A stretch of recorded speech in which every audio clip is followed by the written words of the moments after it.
नमस्कार दोस्तों, मैं दिनेश बिश्नोई आप सबका स्वागत करता हूं आपके अपने YouTube चैनल राजस्थानी मोटिवेशन के अंदर। तो कैसे हो सब दोस्तों? आज हम बात करेंगे चौहान वंशों की। चौहान वंश जो बहुत ही महत्वपूर्ण टॉपिक हैं एग्जाम की दृष्टि से। तो शुरुआत करते हैं आज के प्रथम क्वेश्चन की। पहला क्वेश्चन है, तेराइन का प्रथम युद्ध कब हुआ? इसका उत्तर है 1191 में। तेराइन का प्रथम युद्ध 1191 के अंदर पृथ्वीराज चौहान व मोहम्मद गौरी के बीच में हुआ था और इस युद्ध के अंदर पृथ्वीराज चौहान की विजय हुई थी। प्रश्न नंबर दूसरा है, ईस्ट इंडिया कंपनी से सबसे पश्चात में संधि करने वाली कौन सी रियासत थी? दोस्तों, इसका उत्तर होगा सिरोही। सिरोही की स्थापना साहसमल ने 1425 ईस्वी में की तथा 1823 ईस्वी में शासक शिव सिंह ने इसे ईस्ट इंडिया कंपनी से राजस्थान रियासतों में सबसे पश्चात में संधि की थी। प्रारंभिक चौहानों की राजधानी थी? दोस्तों, इसका उत्तर होगा अहि छत्रपुर। प्रारंभिक चौहान राजाओं की राजधानी अहि छत्रपुर थी, जिसे वर्तमान में हम नागौर के नाम से जानते हैं। प्रश्न नंबर चौथा है, सांबर झील का निर्माण किसने करवाया था? इसका उत्तर होगा वासुदेव। दोस्तों, चौहानों का प्रारंभिक शासक वासुदेव था, जिसे चौहान वंश का संस्थापक या आदि पुरुष कहते हैं। इन्होंने ही सांबर झील का निर्माण करवाया था। प्रश्न नंबर पांचवा, किस शासक ने आशापुरा देवी के मंदिर का निर्माण करवाया? तो इसका उत्तर होगा दोस्तों विहंगराज द्वितीय ने। विहंगराज द्वितीय ने भरूच गुजरात में आशापुरा देवी के मंदिर का निर्माण करवाया था। किस दुर्ग को गठ बिटली के नाम से भी जाना जाता है? दोस्तों, इसमें अजयमेरु दुर्ग, तारागढ़ दुर्ग, ये दोनों ही दुर्ग हैं जिन्हें गठ बिटली के नाम से जाना जाता है। अजयमेरु दुर्ग को 1113 में अजय राज ने निर्माण करवाया था। इसे अजयमेरु, तारागढ़ या गठ बिटली के नाम से जाना जाता है। दोस्तों, प्रश्न नंबर 7वां है, अन्ना सागर झील का निर्माण किसने करवाया था? तो दोस्तों, इसका उत्तर होगा अर्णोराज। अर्णोराज ने तुर्कों पर विजय के उपलक्ष्य में अजमेर शहर के बीचों बीच अन्ना सागर झील का निर्माण करवाया था। दोस्तों, प्रश्न नंबर 8वां है, कटिबंधु के नाम से किस शासक को जाना जाता है? इसका उत्तर होगा विग्रहराज चतुर्थ। विग्रहराज चतुर्थ ने 1153 ईस्वी में अजमेर के सिंहासन पर बैठा तथा सर्वप्रथम विग्रहराज ने तोमेरों को परास्त कर दिल्ली के आसपास वाले भूख पर अधिकार कर लिया। इस प्रकार चौहानों के हाथ में पहली बार दिल्ली राज्य आया। इस कारण विग्रहराज चतुर्थ को कट्टीबंधु के नाम से जाना जाने लगा। प्रश्न नंबर 9 बहुत ही महत्वपूर्ण प्रश्न है दोस्तों, कि सोनगढ़ चौहानों के नाम से कौन प्रसिद्ध है? तो इसका उत्तर होगा जालोर के चौहान राजवंश है वो सोनगढ़ के चौहान कहलाए, क्योंकि जालोर को प्राचीन काल में जावलीपुर तथा जालोर के किले को स्वर्णगिरी या सोनगढ़ कहा था। इसी कारण जालोर के चौहानों को सोनगढ़ चौहान कहलाने लगे।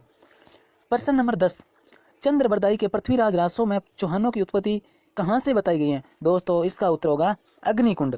प्रश्न नंबर 11, गोविंद राज ने रणथंभौर में चौहान वंश की स्थापना कब की थी? दोस्तों, इसका उत्तर होगा 1194 में। कुतुबुद्दीन ऐबक ने पृथ्वीराज चौहान के पुत्र गोविंद राज से अजमेर लेकर उसे रणथंभौर राज्य प्रदान किया था। इस प्रकार गोविंद राज ही रणथंभौर में चौहान वंश का संस्थापक बना था।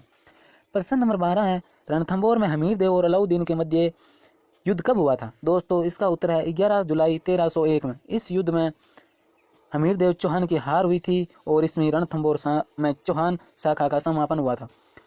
दोस्तों, प्रश्न नंबर 13, राजस्थान का प्रथम जलजोर कहां पर हुआ था? इसका उत्तर है रणथंभौर में। 1301 ईस्वी में अलाउद्दीन खिलजी द्वारा रणथंभौर पर आक्रमण करने पर हमीर देव ने केसरिया तथा उसकी रानी रंग देवी ने जलजोर पद्मा नामक तालाब में किया था। तो इससे एक प्रश्न यह भी निकल कर आता है कि पद्मा नामक तालाब कहां पर स्थित है? तो दोस्तों, ये स्थित है रणथंभौर में।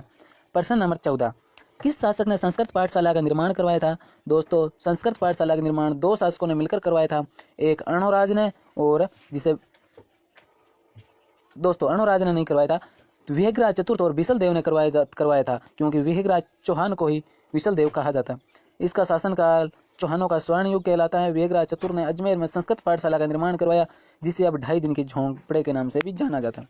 दोस्तों, प्रश्न नंबर 15, नाट्यरंबा किसके घोड़े का नाम था? दोस्तों, इसका उत्तर होगा पृथ्वीराज तृतीय। पृथ्वीराज तृतीय के घोड़े का नाम नाट्यरंबा था।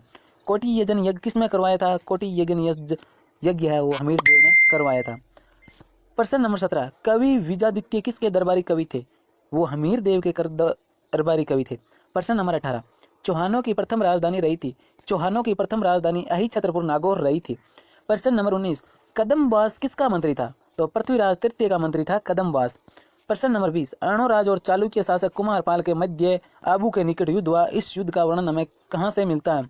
तो इस युद्ध का वर्णन हमें प्रबंध चिंतामणि के अंदर से मिलता है।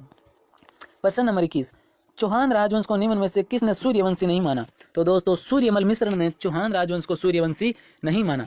रणथंभौर के दुर्ग पर अलाउद्दीन खिलजी द्वारा किए गए हमले में अलाउद्दीन खिलजी के साथ निम्न में से कौन नहीं था? तो दोस्तों, उल्लुम खां था, अलप खां भी था और नुसरत खां भी था, लेकिन मोहम्मद शाह वो अलाउद्दीन के साथ में नहीं थे।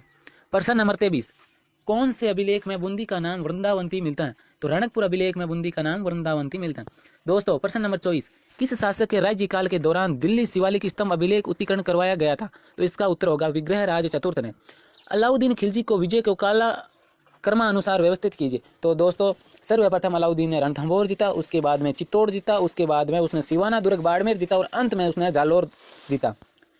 दोस्तों प्रश्न नंबर 26, रणथंभौर दुर्ग पर आक्रमण के क्या कारण माने जाते हैं?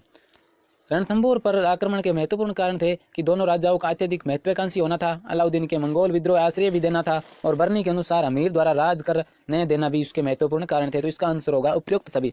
दोस्तों चंदेलों का युद्ध किन के मध्य हुआ? दोस्तों इसका उत्तर होगा पृथ्वीराज चौहान तृतीय तथा परमार्दी देव चंदेल के बीच में चंदेलों का युद्ध हुआ, जिसे तुमुल के युद्ध के नाम से भी जाना जाता है। दोस्तों प्रश्न नंबर 28, कीर्तिपाल को कित्तु एक महान शासक या राजपूत कहकर किसने संबोधित किया? तो इसका आंसर होगा महणत नैण सिंह ने कीर्तिपाल को कित्तु एक महान राजपूत कहकर संबोधित किया। प्रश्न नंबर 29, नाडोल के चौहानों की शाखा का संस्थापक कौन था?